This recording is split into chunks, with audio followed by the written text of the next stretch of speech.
Hello welcome back. இன்னும் ஒரு super ஈஸியான டெய்லி யூஸ் இங்கிலீஷ் சென்டென்ஸை தான் பார்க்க போகிறோம். ஆக்சுவலி இதுக்கு முதல் 2 வீடியோ அப்லோட் பண்ணியிருந்தேன். அந்த 2 வீடியோலையும் நல்ல ரெஸ்பான்ஸ் இருக்குது. பிகினிங் சேனல்ன்றதால வியூ குறைவாக இருந்தாலும் வந்த வியூஸில் நிறைய சப்ஸ்கிரைபர் வந்திருக்கிறீங்க. ஸோ ஃபர்ஸ்ட் ஆஃப் ஆல் எல்லாத்துக்கும் நான் தேங்க் பண்ண விரும்புகிறேன். வந்த ஒவ்வொரு சப்ஸ்கிரைபருக்கும் எந்த சேனலை சப்ஸ்கிரைப் பண்ண ஒவ்வொருத்தருக்கும் பெரிய ஒரு தேங்க். ஓகே, வாங்க இந்த வீடியோலையும் நிறைய லேர்ன் பண்ணலாம் அண்ட் ஈஸியாக இங்கிலீஷ் பேசுகிறதை கற்றுக்கலாம். ஓகே, ஃபர்ஸ்ட் ஒன் பார்க்கலாம். ஃபர்ஸ்ட் வந்து அவனை சாப்பிட வை. அவனை சாப்பிட வைன்றதுக்கு மேக் ஹிம் ஈட். அவளை சாப்பிட வைன்னு வந்துச்சுன்னா மேக் ஹர் ஈட்டுன்னு வரும். ஓகே, அண்ட் செகண்ட் ஒன் பார்த்திங்கன்னா கொஞ்சம் துணியை உயர்த்து அப்படின்னு வந்துச்சுன்னா lift the cloth a little bit. Lift the cloth little bit. லிஃப்ட்னா தூக்குறதுன்னு அர்த்தம். So lift the cloth a little bit. And உங்களுடைய கைகளை மேலே உயர்த்துங்கள். கைகளை மேலே உயர்த்துங்கள்ன்றதுக்கு வந்து ரைஸ். ரைஸ் யுவர் ஹேண்ட்ஸ்ன்னு வரும். உயர்த்துதல், ரைஸ் யுவர் ஹேண்ட்ஸ். அண்ட் நான்காவது மூட்டையை மேலே தூக்குங்கள். அண்ட் ஆஃப்கோர்ஸ் தூக்குங்கள்னா lift. So lift the luggage. Lift the லெக்கேஜ்னு வரும். அண்ட் அஞ்சாவது அவன் தலையை ஆட்டிக்கிட்டு போகிறான். அவன் தலையை இப்படி தலையை ஆட்டிக்கிட்டே போகிறது, அதுக்கு எப்படி சொல்லணும்னா he goes shaking his head. ஷேக்கிங்னா ஆட்டுதல்னு வரும். He goes shaking his head அப்படின்னு வரும். அண்ட் ஆறாவது அவன் தொந்தரவு தாங்க முடியலை. அவன் தொந்தரவு தாங்க முடியலைன்றதுக்கு he gives me more trouble. ட்ரபிள்னா தொந்தரவு. டோன்ட் ட்ரபிள் மீண்டா தொந்தரவு செய்யாதீங்கன்னு வரும். ஸோ அவன் தொந்தரவு தாங்க முடியலைன்னு வந்துச்சுன்னா he gives me more trouble. And seventh one மலருக்கு பையன் பிறந்திருக்கிறான்.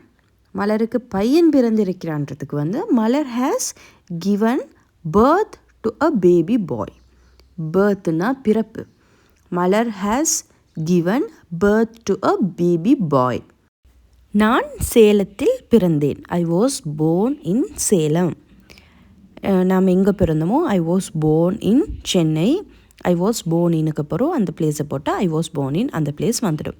So I was born in Salem. Okay, இதை மனதில் வைத்து கொள்ளுங்கள். அதை எப்படி சொல்கிறது?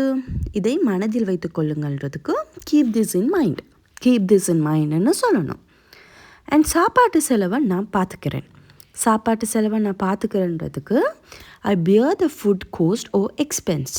ஐ bear the food cost of எக்ஸ்பென்ஸ்ன்னு சொல்லணும். அப்படி இல்லைன்னா I pay for the food expense. I pay for the food எக்ஸ்பென்ஸ்னு சொல்லணும். அண்ட் சர்க்கரை ஏதாவது மீதி இருக்கா? இப்போ நாங்கள் கேட்போம் இல்லையா, ஏதாச்சும் மிச்சம் இருக்கா அப்படின்றதுக்கு வந்து is there any sugar left. Is there any sugar left. அப்படி இல்லைன்னா சால்ட், ஃபுட் எது இருந்தாலும் is there any food left, is there any salt left அப்படின்னு நாங்கள் அந்த இஸ் தேர் எனிக்கு அப்புறமா அந்த பொருளை போட்டுட்டு லெஃப்ட்னு போடணும். அப்படின்னா மீதம் இருக்கா அப்படின்னு அர்த்தம். அவர் இறந்து விட்டார். அவர் இறந்து விட்டார்ன்றதுக்கு ஹீ டைடுன்னு வரும். அப்படி இல்லைன்னா he passed away. He passed அவேன்னு சொல்லணும். அவர் விபத்தில் இறந்து விட்டார். அவர் விபத்தில் இறந்து விட்டார்ன்றது சொல்லணும்னா he died in an accident. He died in an ஆக்சிடெண்ட்னு சொல்லணும். அவர் காய்ச்சலினால் இறந்து விட்டார். அதை எப்படி சொல்கிறது? அதை he died of fever. He died of ஃபீவர்னு சொல்லணும். இதுதான் அது. இதுதான் அதுன்றத this is it. This is இட்னு சொல்லணும். நானும் அவனும் இதை செய்தோம். நானும் அவனும் இதை செய்தோம். அதை எப்படி சொல்கிறது? He and I did this. He and I did திஸ்னு சொல்லணும். ஓகே, கடைக்கு போய் சாக்லேட் வாங்கிட்டு வா. கடைக்கு போய் சாக்லேட் வாங்கிட்டு வா. அப்படி இல்லாட்டி சம்திங் எது சரி வாங்கிட்டு வான்னு நாம் சொல்லுவோம் இல்லையா, அதை எப்படி சொல்கிறது? Go to the shop and buy some chocolate. அப்படி இல்லைன்னா go to the shop and buy some tomatoes. Go to the shop and buy some food. எது வேணுமோ go to the shop and buy சம்முக்கு அப்புறமா வாங்கிட்டு வரக்கூடிய பொருள். அண்ட் அந்த 2-3 பொருட்கள்னா தான் சம் யூஸ் பண்ணணும். அப்படி இல்லாட்டி go to the shop and buy chocolate, go to the shop and buy ice cream. ஒரு சாமானம்டா சம் யூஸ் பண்ண தேவையில்ல. சில பொருட்கள்னா தான் சம் யூஸ் பண்ணணும். ஓகே, பால்காரர் வந்துட்டாரா, அதை எப்படி கேட்குறது? பால்காரர் வந்துட்டாரான்றதை has the milk man come, has the milk man கம்னு கேட்கணும். Or did the milk man கம்னு கேட்கணும். Did the milk man come, has the milk man come, இரண்டில் ஏதாச்சும் கேட்கலாம். சேலம் பஸ் போயிடுச்சா, சேலம் பஸ் போயிடுச்சா. Has the Salem bus gone, has the Salem bus கோன்னு கேட்கணும். அப்படி இல்லைன்னா did the Salem bus go, did the Salem bus கோன்னு கேட்கணும். கரண்ட் வந்துருச்சா, கரண்ட் வந்துருச்சா, அது எப்படி கேட்குறது? Has the current come, has the current come. அப்படி இல்லைன்னா has the power come back, has the power come பேக்னு கேட்கணும். ஓகே, அவனை நம்பி எந்த பிரயோஜனமும் இல்லை, அதை எப்படி சொல்லலாம்? There is no use in believing him, there is no use in believing himனு சொல்லணும். இங்கிருந்து சேலத்துக்கு 30 கிலோமீட்டர், அதை எப்படி சொல்லணும்?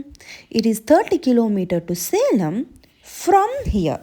இங்கிருந்து 30 kilometre. So it is 30 kilometre to Salem from ஹியர்னு சொல்லணும். அவனை போய் கூட்டிகிட்டு வா, அதை எப்படி சொல்கிறது?